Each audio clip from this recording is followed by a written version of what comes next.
నిదురలో నీ కల చూసి తుళ్ళి పడిన ఎదకి ఏ క్షణం ఎదురవుతావో జోల పాటవై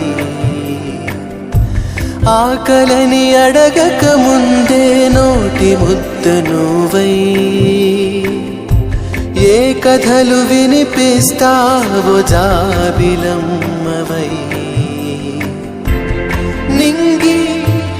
నేల నిలిచేదాకా తోడుగా వీచే గాలి